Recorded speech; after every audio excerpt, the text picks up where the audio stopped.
Imaginemos por un momento una máquina económica gigantesca, operando a una escala que casi marea.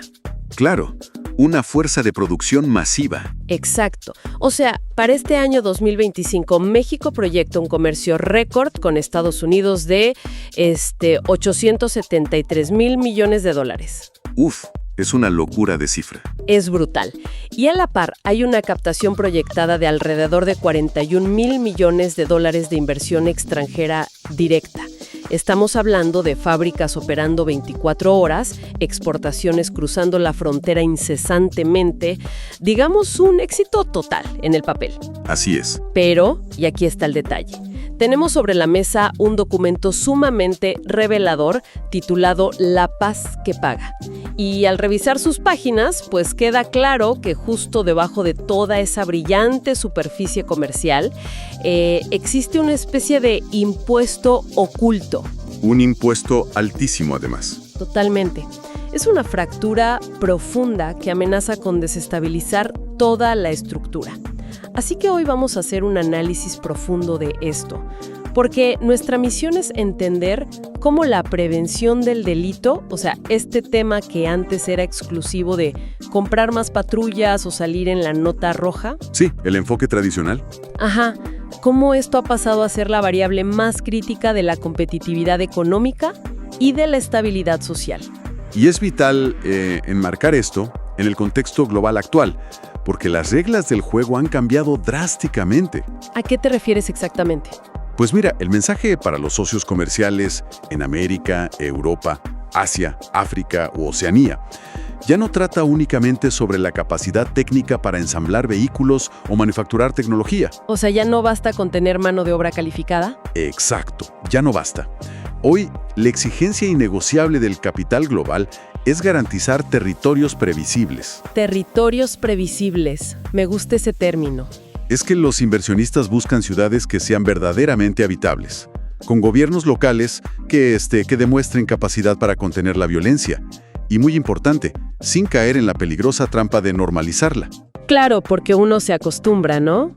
Tristemente sí.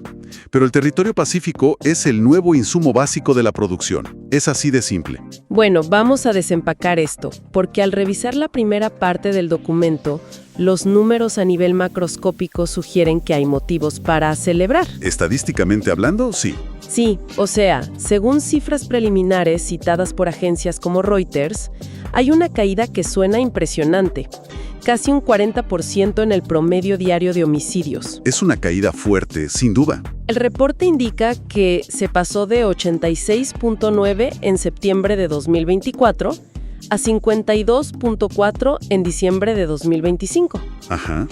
Y aún más, la tasa nacional de homicidios cerró el año en 17.5 por cada 100,000 habitantes, que es la más baja en toda una década, desde el 2015. Así es. Entonces, a ver, mi primera reacción como analista al leer esto es de optimismo. Si alguien desde fuera lee este titular, pues suena a una victoria rotunda. Suena a que el problema está resuelto. Exactamente. Pero el documento de La Paz que Paga advierte que hay un espejismo aquí. Y yo me pregunto, ¿cómo es posible que teniendo la tasa más baja de la última década, la sensación de certidumbre real siga siendo tan frágil? Si conectamos esto con el panorama general, el mecanismo que explica esa contradicción radica en la geografía del delito. A ver, explícame eso. Mira, cuando hablamos de una tasa nacional, estamos hablando de un promedio. Claro. Y estadísticamente un promedio tiene la peligrosa cualidad de, digamos, suavizar la realidad. Lo que este análisis demuestra es que la violencia en el país experimenta una hiperconcentración. Ok. Tan solo 7 estados de la República acumulan poco más de la mitad de todos los homicidios. Espera, 7 estados. Solo 7. Estamos hablando de una fracción pequeñísima del territorio nacional, cargando con la mitad del peso letal del país. ¡Wow! Exacto. Entonces, esa mejoría nacional es real matemáticamente. Claro, el promedio bajó, pero no se traduce en lo que en desarrollo económico se conoce como una paz homogénea. Claro, porque la paz no está repartida por igual. Para nada. Para que una economía prospere a largo plazo, requiere certidumbre territorial en todos lados. O sea, una planta manufacturera no se instala en un promedio nacional. No, se instala en una calle, en un municipio. Opera en una zona industrial específica. Sus trabajadores transitan por calles específicas. Si el crimen letal se encapsula de manera extrema en ciertas regiones estratégicas, la narrativa del éxito estadístico simplemente se desvanece al poner un pie en la calle. Esa asimetría entre el reporte nacional y el asfalto es clave, porque si la estadística nacional oculta la realidad local, resulta fundamental entender cómo se vive esto a nivel municipal. Es ahí donde duele realmente. Totalmente. Y el Instituto Nacional de Estadística y Geografía hace un ejercicio constante, la ENSU, donde literalmente se le pregunta a la población en las ciudades sobre su percepción. Una encuesta fundamental. Y en diciembre de 2025, agárrate, el 63.8% de la población urbana considera que su ciudad es insegura. Es más de la mitad de la gente. Es una cifra brutal. Y para añadir contexto, solo un 29.9% percibe a su gobierno municipal como efectivo para resolver problemas. Es una desconexión institucional profunda. O sea, la gente no confía en quien debería protegerla. Exacto. Y los datos sobre victimización que están recopilados en la NBIP explican el porqué de esa percepción. Para 2024 hubo 23.1 millones de personas mayores de 18 años víctimas de algún delito. 23 millones es una locura. Para entender la magnitud, el 29% de los hogares reportó al menos una víctima. Casi un tercio de los hogares. Así es. Y esto explica por qué, en 2025, la inseguridad se posicionó como la principal preocupación nacional para más del 64% de la población. Pero el fenómeno más corrosivo no es solo el delito que ocurre, sino el que nunca se registra. Claro, la famosa cifra negra. Exactamente. Los datos del documento te paralizan, de verdad. Hay un subregistro del 97% en extorsión y un 98.1% en secuestro. Prácticamente todo queda en silencio. Pero detengámonos en esto. ¿Cuál es el mecanismo detrás de un 97% de silencio en casos de extorsión? O sea, no puede ser simplemente apatía ciudadana, ¿no? De ninguna manera es apatía. Es un cálculo racional de supervivencia. ¿De sobrevivencia? Sí, la ciudadanía evalúa la situación y decide que denunciar es más costoso o francamente más peligroso que callar. Claro, te arriesgas más hablando. Hay una tremenda fricción burocrática, horas de espera en oficinas gubernamentales.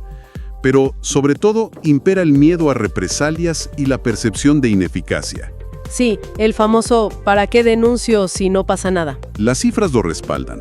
De las pocas carpetas de investigación que logran iniciarse, en un 39.2% de los casos, simplemente no pasa nada. El caso se archiva o se estanca. Aquí es donde se pone realmente interesante, porque ese silencio forzado nos lleva a un punto central del documento. Hay un arquitecto invisible que está rediseñando la dinámica de las ciudades. Ajá, el miedo. Exacto. Ese arquitecto es el miedo. El daño económico inmediato no se limita a la extorsión que se paga en efectivo, digamos, al crimen. Es todo lo que la sociedad deja de hacer para evitar ser víctima. Los cambios de hábitos, claro. Y esto ejerce un efecto de asfixia en lo que se conoce como la economía de proximidad. O sea, los espacios públicos se vacían y la pequeña empresa tiene que asumir sobrecostos logísticos absurdos, como gastar en seguridad privada o cambiar por completo sus rutas de entrega de mercancía. Lo fascinante aquí es que este fenómeno está meticulosamente documentado. La Universidad de Harvard realizó un análisis sobre el área metropolitana de Monterrey que ilustra exactamente el impacto de este arquitecto invisible. Ah, el estudio de Harvard, sí. El estudio detalla cómo el miedo funciona como un mecanismo que reorganiza por completo la vida urbana. O sea, la inseguridad obliga a aislar a la población en lo que podemos denominar burbujas de seguridad. Burbujas de seguridad. Y este proceso profundiza la desigualdad de una manera radical. Pero, a ver, ¿cómo funciona exactamente esa creación de burbujas en el día a día? Bájalo a la realidad. Funciona mediante una redistribución de la libertad basada en el ingreso. El estudio explica que la inseguridad no solo arrebata vidas o patrimonio, redistribuye las oportunidades. O sea, si tienes dinero, tienes paz. Literalmente. Quien tiene el poder adquisitivo levanta muros más altos, instala circuitos cerrados de televisión, se muda a fraccionamientos con acceso controlado y contrata guardias privados. La persona compra su propia paz. Uf. Pero quien no tiene los recursos para pagar ese peaje, queda completamente expuesto en el espacio público. A la deriva. Además, cuando la impunidad alcanza niveles del 39% de inacción que mencionabas, el delito adquiere una especie de legitimidad práctica. Se asume erróneamente como un impuesto más por el simple hecho de existir y operar un negocio en ese territorio. Y esa asfixia constante de la pequeña empresa que cierra temprano o paga derecho de piso no se queda en un problema local. Escala rapidísimo.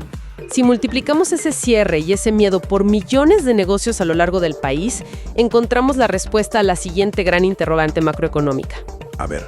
La Organización para la Cooperación y el Desarrollo Económicos, la OCDE, estima que el crimen recorta el crecimiento nacional entre 1 y 2 puntos porcentuales cada año. Es una barbaridad de dinero. El Estado de Derecho y reducir la corrupción podría elevar el PIB real per cápita hasta un 13.5% en un lapso de 30 años. Es un costo de oportunidad monumental y otros organismos internacionales coinciden en el diagnóstico, ¿eh? Sí, leía también lo del FMI. Exacto. El Fondo Monetario Internacional advierte que en las naciones donde la preocupación por la inseguridad está fuertemente arraigada en la sociedad, un shock delictivo repentino tiene el potencial de tumbar el Producto Interno Bruto hasta un 2% en un horizonte de apenas 5 años. ¡Wow! Es una vulnerabilidad estructural frente a la inversión extranjera, porque el capital es, por naturaleza, adverso al riesgo extremo. Entonces, ¿qué significa todo esto para los próximos meses y años?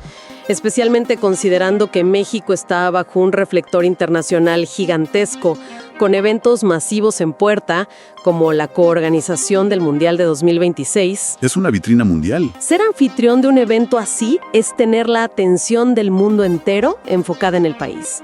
Es como si, como si una fábrica estuviera presumiendo frente a inversionistas que acaba de comprar extintores nuevos, brillantes y de última tecnología. Ajá. Se ven muy bonitos por fuera. Pero intentará ocultar que todo el cableado eléctrico interno está obsoleto y haciendo cortocircuito constantemente. Presumen la herramienta reactiva, pero no el trabajo de raíz. Es una gran analogía. Por ejemplo, el documento menciona operativos recientes contra la extorsión en el Estado de México, donde se anunciaron 102 personas detenidas y casi 200 inmuebles asegurados. Suena muy bien. Es un titular que proyecta fuerza.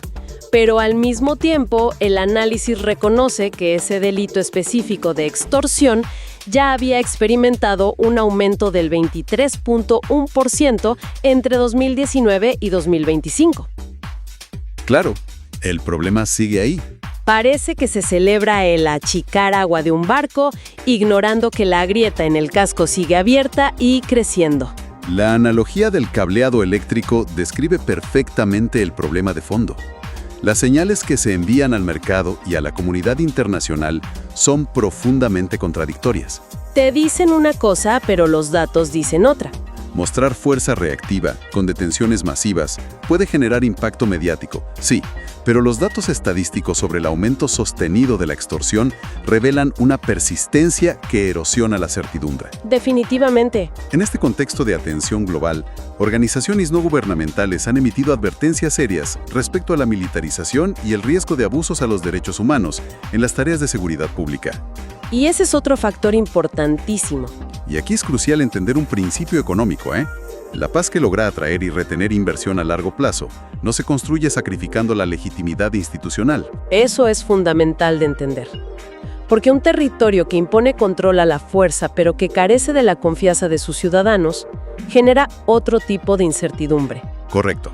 Lo que el análisis de la paz que paga y las advertencias de ONGs sugieren es que una seguridad cuestionada por abusos espanta al capital extranjero moderno con la misma contundencia que la criminalidad. El capital huye igual. Los mercados de hoy, especialmente aquellos que operan bajo criterios de responsabilidad social corporativa, evitan regiones donde el Estado de Derecho es endeble, o donde la contención de la violencia depende de despliegues excepcionales sin una estructura de justicia civil transparente y confiable. Esto nos obliga a dar el siguiente paso en el análisis y movernos hacia las soluciones.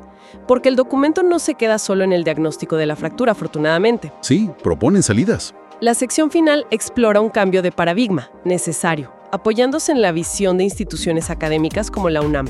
Y la UNAM plantea que la verdadera prevención social tiene que intervenir directamente en las causas del problema. ¿Desde la raíz? Sí, aplicando enfoques de derechos humanos, perspectiva de género y desarrollo comunitario genuino.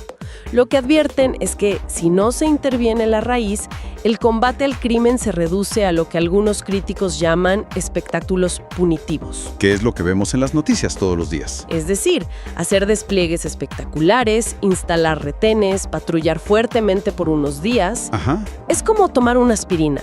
Te baja la fiebre de la violencia momentáneamente, logra un buen titular de prensa, pero la infección sistémica permanece intacta. Tal cual.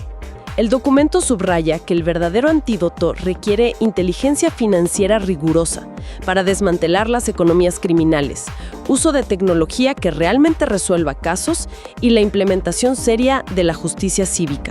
Y esto plantea una pregunta importante respecto a la infraestructura real con la que se pretende ejecutar este antídoto. O sea, ¿cuál es el verdadero piso institucional de los gobiernos locales en este momento? Esa es la pregunta del millón. Y al revisar el Censo de Gobiernos Municipales de 2024, pues la realidad es sumamente precaria. A nivel nacional existe una tasa de apenas 1.3 policías municipales por cada 1,000 habitantes. 1.3 policías para 1,000 personas. Es una capacidad de cobertura que roza la indefensión. Sí, no alcanzan. Y sobre el punto de la justicia cívica, que es el mecanismo diseñado para desactivar conflictos vecinales menores. Como una disputa por ruido o un choque, ¿no? Exacto, un altercado de tránsito, todo eso antes de que escale a violencia de tal, pues el panorama es aún más desolador. Solo 508 municipios en todo el país cuentan con juzgados cívicos formalmente constituidos. Solo 508 de más de 2.400 municipios. Imagínate. Es un porcentaje minúsculo de gobiernos locales que siquiera tienen la oficina adecuada para evitar que un problema menor termine en una tragedia que se sume a la estadística de homicidios. Y ese es el núcleo del desafío hacia 2026 y el futuro. El salto indispensable es transitar de una mentalidad de simple contención reactiva a una transformación institucional desde la raíz. Porque la contención ya vimos que tiene un límite. Sin fuerzas de policía local capacitadas y bien remuneradas, y sin ese piso institucional básico de justicia cívica, hablar de construir una cultura de paz es un ejercicio de retórica vacía. Palabras bonitas nada más. Lo que concluye el análisis es que, bajo las condiciones actuales, los supuestos logros en reducción de violencia corren el grave riesgo de ser simplemente una tregua estadística temporal, sujeta a fluctuaciones del mercado criminal, pero no sostenida por la fortaleza de las instituciones del Estado. Una tregua estadística. O sea, es un concepto muy clínico, pero verdaderamente escalofriante al pensar en sus implicaciones en el día a día. Sí, asusta cuando lo piensas bien. Y antes de cerrar, hay una idea profundamente inquietante que surge a partir de cruzar todos estos datos. A ver, dinos.